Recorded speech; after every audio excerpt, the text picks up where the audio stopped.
Muito boa tarde, amigas, amigos, colegas de classe.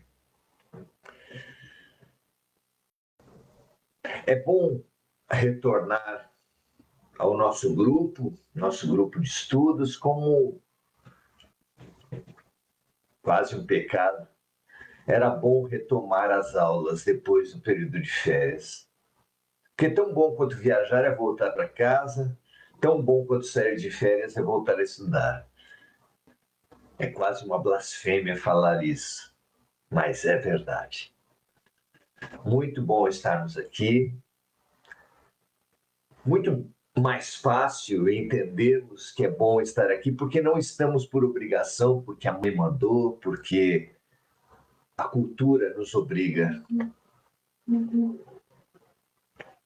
Nós estamos aqui porque queremos, nós estamos aqui porque, mais claramente ou menos, todos sabemos que não há nada mais lúcido para a formiguinha que sabe que o inverno virá e que no inverno não há folhas, do que armazenar folhas. E nós também estamos armazenando condições morais, lucidez ética. Com Jesus, não há nada mais importante para quem terá que decidir praticamente o futuro de seus próximos séculos. Como serão os nossos próximos séculos? Está sendo decidido agora. E como todos nós iremos passar por provações tão complexas ou mais do que a pandemia, onde se revelou quem é quem, onde algumas pessoas priorizaram embates políticos, enquanto outras estavam se solidarizando com vizinhos. Idosos estavam cedendo respiradores a crianças. Ou seja, a aprovação mostra quem é quem, é esse o objetivo de Deus e da vida, com as provações coletivas que nós já passamos e que nós vamos passar, mostrar quem é quem. Não para premiar os melhores e punir os piores, como nós pensamos que é o sistema educativo, nada disso. Deus quer, como todo bom educador, como todo bom sistema educacional, quer prover cada aluno no ambiente pedagógico mais ajustado, mais necessário para cada um. É isso que a prova faz. As provas ajudam o sistema e os educadores a situar cada aluno de forma a dar desafios novos para aqueles que venceram os velhos, estimulando-os, porque é muito chato estar numa classe de uma matéria que você já aprendeu. Assim como é necessário dar novas chances para quem aprendeu, porque quem não aprendeu o básico, ser colocado no adiantado, estará destinado a ser o pior da classe, o ignorante. Colocar cada pessoa no seu lugar. Nós agora, na transição planetária, estamos sendo exatamente colocados assim. É caridade, é amor de Deus nos colocar em planetas mais primitivos, se não temos conseguido mínimo aprendizado, mínima evolução nesse estágio atual da Terra. Colocar esses de nós que não aprendemos o mínimo nessa Terra, na Terra ainda mais avançada, seria descaridoso, seria improdutivo, seria cruel até.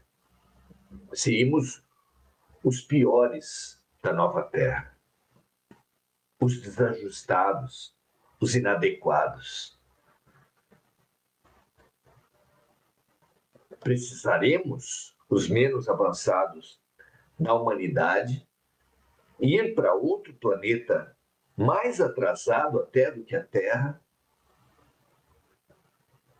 para retomarmos o aprendizado e termos chance de pegar o trem andando, de pegar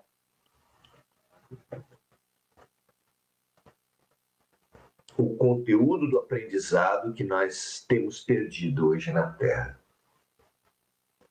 Já aqueles que se solidarizarem, que se colocarem no lugar dos outros, que tiverem empatia e serviço, segundo Jesus, empatia e serviço, ou seja, fazer aos outros o que gostaríamos que os outros nos fizessem, empatia e serviço são as duas chaves que nos qualificarão para a expansão ao amor, o valor central de toda a criação, de toda a humanidade. Empatia e serviço. Fazer aos outros o que gostaríamos que os outros nos fizessem. Tenhamos essa lucidez. Deixemos que essa lucidez norteie os nossos dias. Hoje, continuando os nossos estudos sobre o estudo, o nosso aprendizado sobre o aprendizado, a nossa educação sobre a educação, vamos tratar da difícil questão que é a educação religiosa. Todos que já tiveram filhos, netos, sobrinhos, todos que têm, pensam na questão. Devem os responsáveis, os adultos, orientar, direcionar a educação religiosa dos pequenos ou devem deixá-los livres? Liberdade ou educação religiosa? Qual a melhor opção? Não é uma bela questão? Para mim foi. E eu não tenho certeza se tomei as melhores decisões. Vamos à questão, então. Pergunta número 113, de O Consolador, Emmanuel e Chico Xavier. Pergunta-se o seguinte a Emmanuel: os pais espíritas devem ministrar a educação doutrinária a seus filhos ou podem deixar de fazê-lo, invocando as razões de que, em matéria de religião, apreciam mais a plena liberdade dos filhos? Educação religiosa, educação doutrinária ou liberdade? A resposta vem a seguinte: o período infantil, em sua primeira fase, é o mais importante para todas as bases educativas. E os pais espiritistas, cristãos, não podem esquecer seus deveres de orientação dos filhos nas grandes revelações da vida.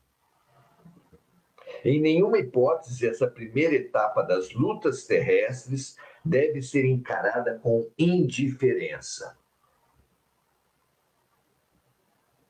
O pretexto de que a criança deve desenvolver-se com a máxima noção de liberdade pode dar ensejo a graves perigos. Já se disse no mundo que o menino livre é a semente do celerado, do mal, do criminoso. A própria reencarnação não constitui em si mesma restrição considerável à independência absoluta da alma, necessitada de expiação e corretivo?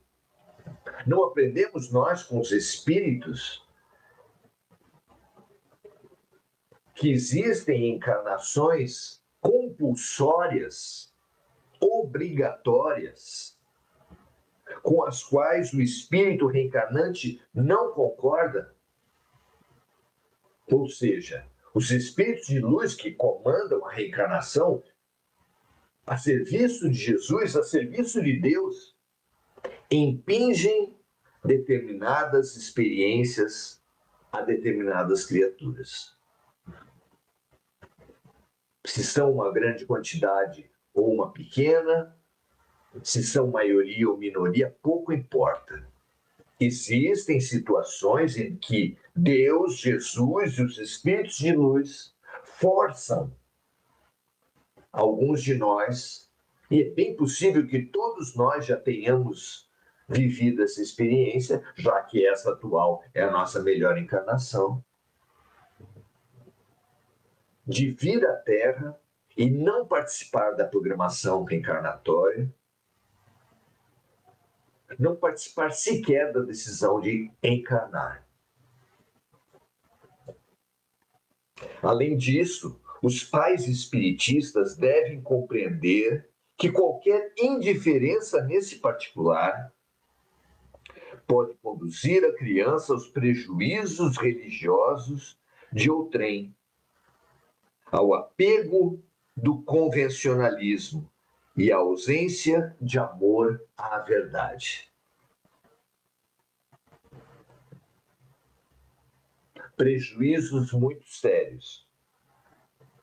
Deve nutrir-se o coração infantil com a crença, com a bondade, com a esperança e com a fé em Deus. Agir contrariamente a essas normas é abrir para o faltoso de ontem a mesma porta larga para os excessos de toda sorte, que conduzem ao aniquilamento e ao crime. Olha o pressuposto que traz Emmanuel para nós. Deve nutrir-se o coração infantil com a crença, com a bondade, com a esperança e com a fé em Deus.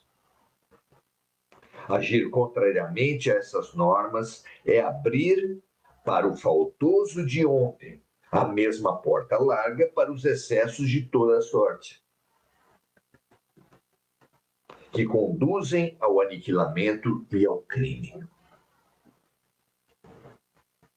Os pais espiritistas devem compreender essa característica de suas obrigações sagradas, entendendo que o lar não se fez para a contemplação egoística da espécie, mas sim para o santuário onde, por vezes, se exige a renúncia e o sacrifício de uma existência inteira.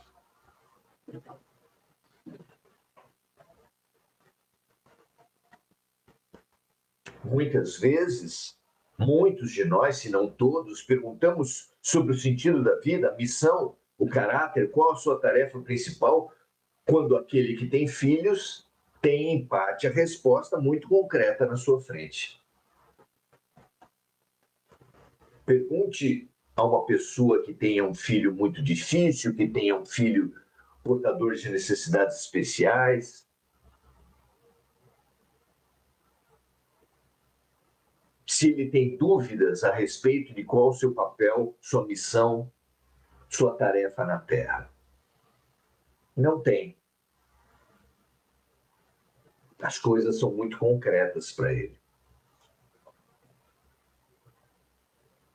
A infância, como disse Emmanuel aqui, é uma janela de oportunidades, já que as experiências de vidas passadas, as memórias, as mágoas, as culpas, os medos, os preconceitos estão como que suspensos e a alma da criatura está aberta a aprendizados profundos. Que pai, que mãe deixariam os filhos sem ir à escola a título de dar-lhes liberdade?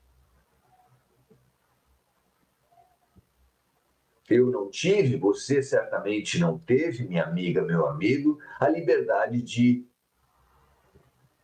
ir à escola ou não, de não ir à escola quando não estava com vontade, não estava disposto. Praticamente todas as famílias fazem e devem fazer. A situação dos filhos, do estudo dos filhos, do comparecimento à escola aos filhos, como sua obrigação inquestionável. Ora, por que a ciência dos homens, a ciência do mundo, tão falha? Recebe mais prioridade nos nossos projetos de paternidade e maternidade do que o conhecimento de Deus. Claro que o conhecimento de Deus é muito superior a qualquer instituição humana, a qualquer religião humana. Claro que a educação religiosa deve se centrar na ética cristã, se for do Cristo, budista, se for do Buda, e muito menos ou quase nada nos ritos, práticas, roupas, declarações exteriores. A essência de Jesus, para quem para o Ocidente é muito mais comum, fortalece demais as criaturas para a vida. Assim como falávamos no início, que os valores éticos consolidados em nossa alma são a grande riqueza, a grande arma, a grande segurança que nós mais precisamos para essa nossa encarnação, para tomarmos boas decisões. Então, nós que queremos, todos nós, pais, avós, tios, queremos que os nossos filhos, netos, sobrinhos sejam felizes e para isso tenham boas condições de tomar boas decisões, precisamos prover a eles o máximo de clareza ética. Como fazer isso sem Jesus? Para quem é cristão, sem Buda, para quem é budista. Deixar de dar as ferramentas necessárias para um concerto, deixar de prover os seus filhos de material escolar e de livros, de lápis, canetas, seria um absurdo para qualquer pai, qualquer mãe, não é?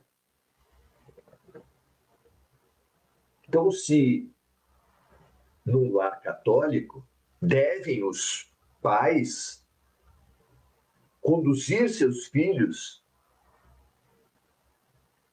à educação evangélica sem o fanatismo da hóstia, sem o fanatismo da confissão.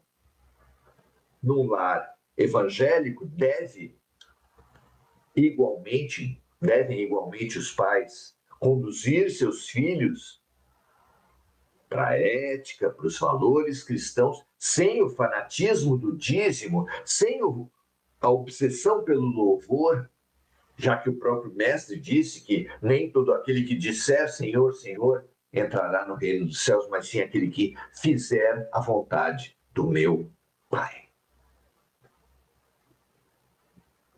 Esse discernimento do que é de César e do que é de Deus, nas religiões, inclusive, é imprescindível.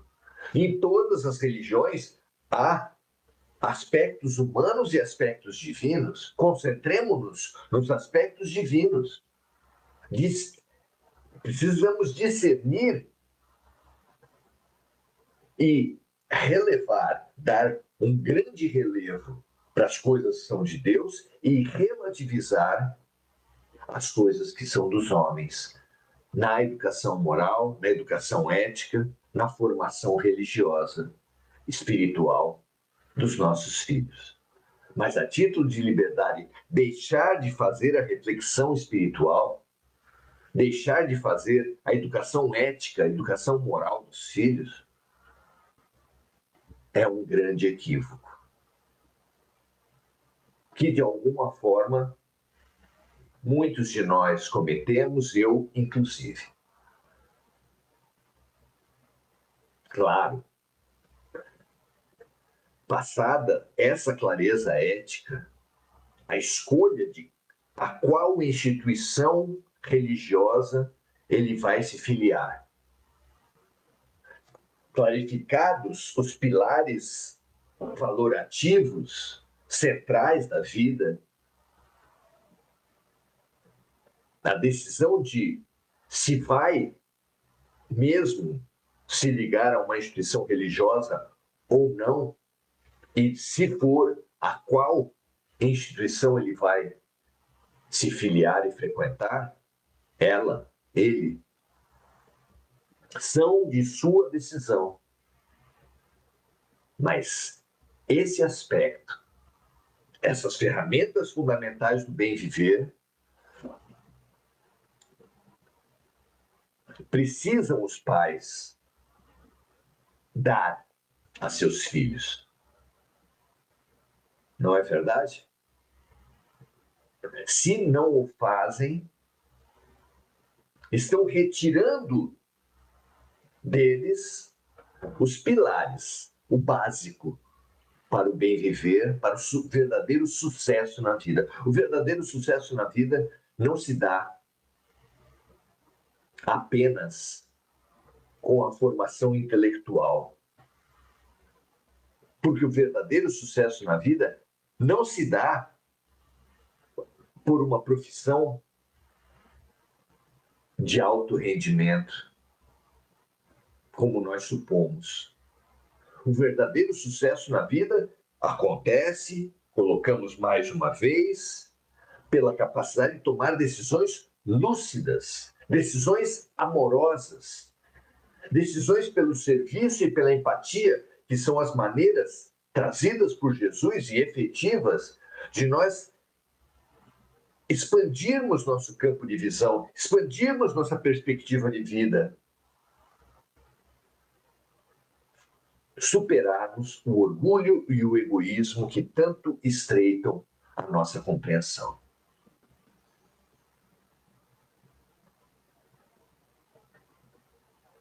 Sejamos capazes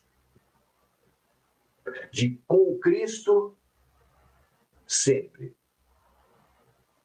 mas relativizando o catolicismo, o protestantismo, o espiritismo, o budismo, discernindo o que é essencial na formação moral e ética dos nossos filhos, netos, sobrinhos,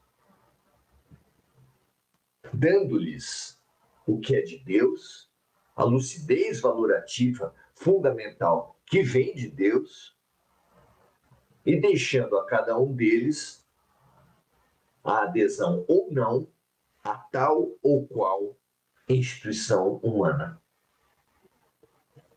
Vejam se isso faz sentido para vocês. E vejam como será importante aquele que assumir essa questão na educação dos seus filhos, porque quem ensina, recebe, quem ensina, aprende. É dando que se recebe. Então, nós, se nos dedicarmos a esse estudo do Evangelho, da mensagem de Jesus, junto com os nossos filhos, aprenderemos muito com eles e certamente daremos a eles a grande ferramenta do sucesso da vida. E o sucesso da vida se dá pelos ganhos morais, obtidos com decisões lúcidas e corajosas. Sucesso espiritual para todos nós, em todas as situações da vida, não é? Que toda a terra saiba, busque esse discernimento entre as coisas de Deus e as coisas dos homens, deixando para a liberdade de cada um de nós a escolha das coisas dos homens, mas buscando na política, na religião, nas decisões do trabalho, nas decisões do trânsito, bem claras as balizas de nosso Senhor Jesus Cristo. Um grande abraço a todos. Saudar agora os amigos que estão conosco nessas reflexões. Mônica Silva, expressando sua gratidão. Marco Aurélio Trindade, dando seu boa noite.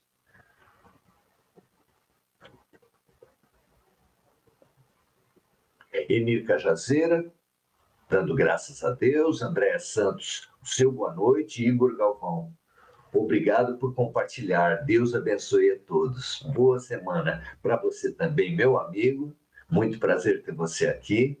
André Salvatore dando seu boa noite, assim como Sérgio Marques, Adelaide Dias, Eliane Lauri, Maria José Sobral, Mari Pereira, Mônica Silva lembrando dos amigos encarnados e desencarnados e orando pelas vítimas das guerras e dos desastres climáticos no mundo.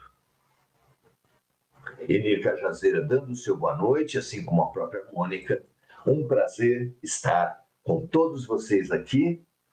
Muito feliz pela ótima companhia e pela interestimulação que representa o estudo com Jesus. Paz e bem a todos e até amanhã.